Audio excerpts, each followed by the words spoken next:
दूल्हा दरवाजे पर जब आता है, मटकी में जो दिया लगाया जाता है, सालीहों लेके खड़ी होती है कन्याओं, वो मटकी में एक बत्ती का दिया लगता है कि 4 बत्ती का लगता है? जम के बोले 4 बत्ती का लगता है ना। 4 बत्ती का दिया, क्योंकि हमारे यहाँ शुभ कार्य हो रहा है, 4 बत्ती का दीप लगा। तुम्हारे यहाँ प्रतिदिन घर में आरती करते होगे, तो जो घी के डब्बे में भींगी भींगाई बत्ती रखी रहने, उसको निकाल के धर देते। बोलो सही है कि गलत है? निकाल के धरी, माचिस से लगाई, तन मन धन सब कुछ तेरा, और आरती कर कुरा के, घंटी बजा के, भोग लगा के, शक्कर रख के, भगवान को प्रणाम करके चली जाती। अब तुम्हारे यहाँ सत्यनारायण भगवान की तुमने कथा करवाई, तो जो घी की बत्ती लगी वो तो लगी, उसके अलावा एक दिए में कपूर अलग से लगाया। मतलब कितनी बाती हो गई? एक घी की हो गई, एक कपूर की आरती हो गई। जजमान लोग यहाँ आरती करते हैं, उसके बाद में कपूर को फिर जला देते हैं। उसका कारण क्या? अधिकता में फल पर प्राप्त करना, अधिकता में फल देना।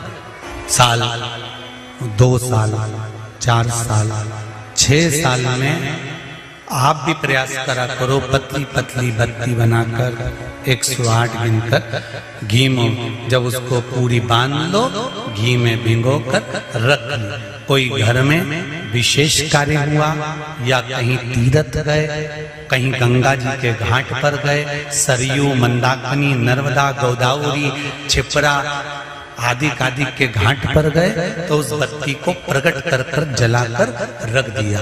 क्या होता है उससे? माता सती ने कौन सा पुण्य करा था?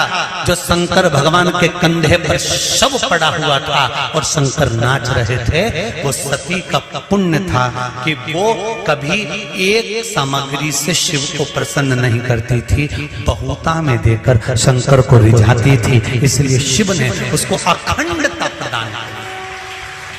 शंकर भगवान ने अखंडता दी है उसको, अखंडता। बल्ली देवी ने एक कलश, देवसेना ने एक कलश, भाग विभाजित हो गए थे, भाग विभाजित, आधा भाग भगवान को चाहिए ही पूर्णता। फिर निवेदन करेंगे। अब एक प्रश्न और खड़ा हो जाता है, ध्यान दीजिएगा जरा, कि गुरुजी तो कथा में कहते हैं कि एक बेलपत्र भी चढ़ा दी तो भगवान शंकर ने स्वीकार करी।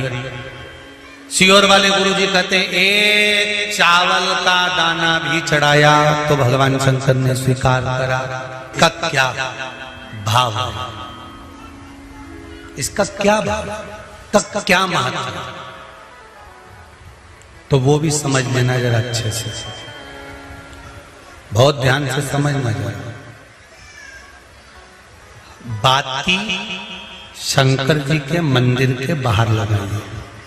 कहाँ लगाई है? मंदिर के। कपड़े दान करे मंदिर के। पंडित जी जब मंत्र बोलते हैं तो कहते हैं एक बेलपत्रम, एक बेलपत्र मात्र, एक चावल का दाना। सियोर वाला महाराज भी कहता है कि एक चावल का दाना शंकर भगवान को समर्पित कर दो, एक बेलपत्र समर्पित कर दो, एक लोटा जल समर्पित कर दो, एक फूल की मात्र एक पंखड़ी भी चलाई तो भगवान शंकर इसको स्वीकार करेंगे। इसका महत्व क्या है?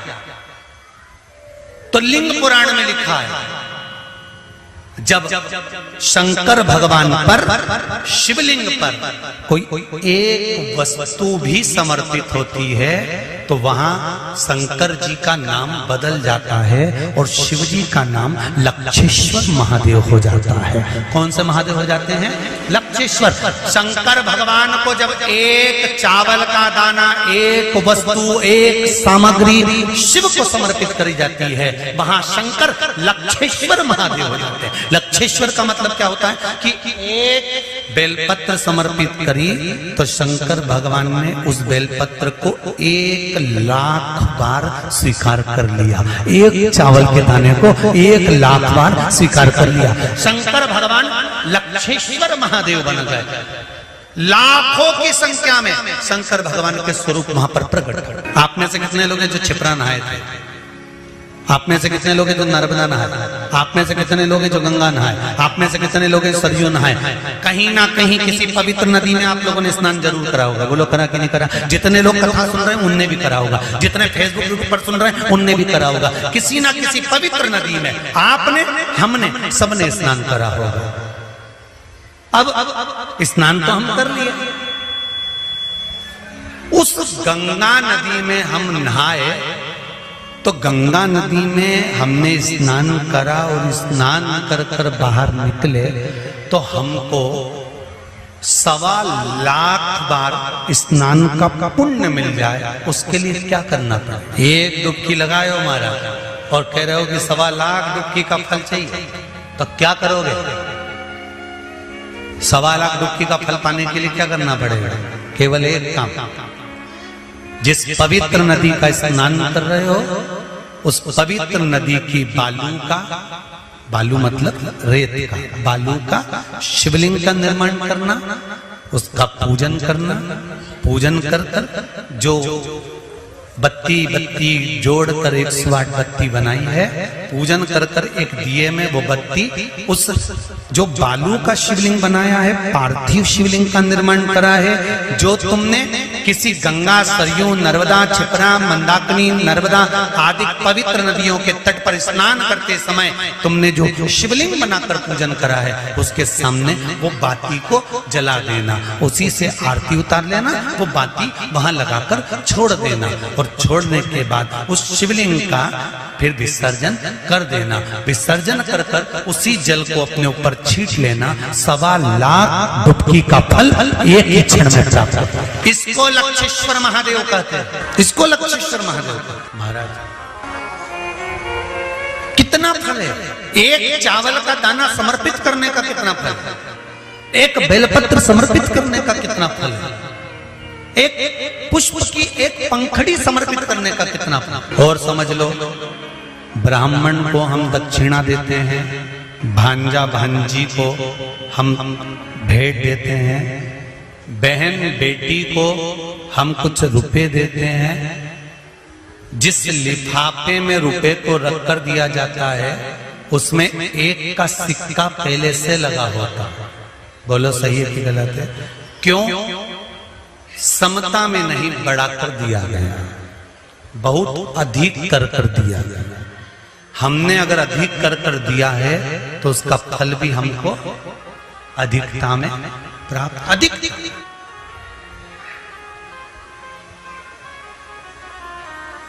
वो तो कहीं कहीं का होता है जो सोच विचार में थोड़ी गड़बड़ी कर सकता है।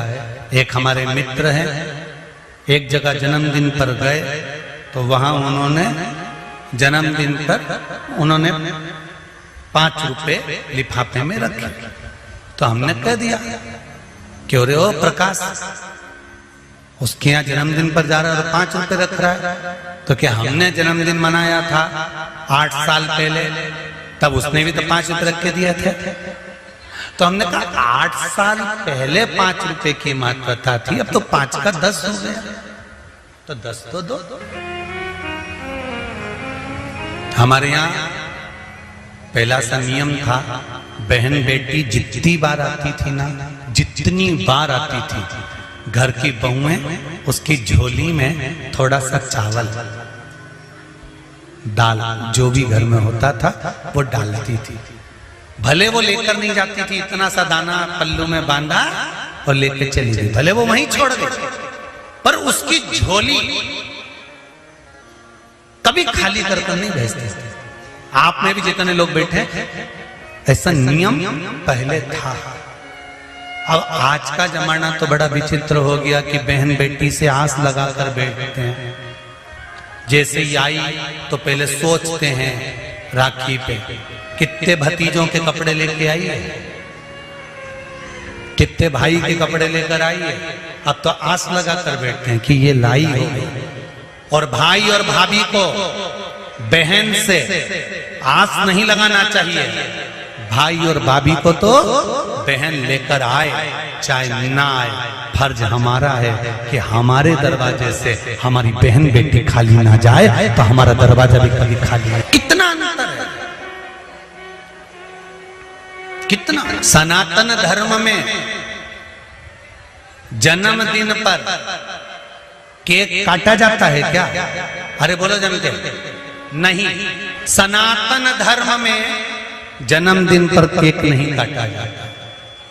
सनातन धर्म और ये आज के जो ये पाश्चात्य पद्धति चल रही है कि पहले काटो फिर बांटो, ये काटो और बांटो, ये सनातन धर्म की पहचान नहीं है।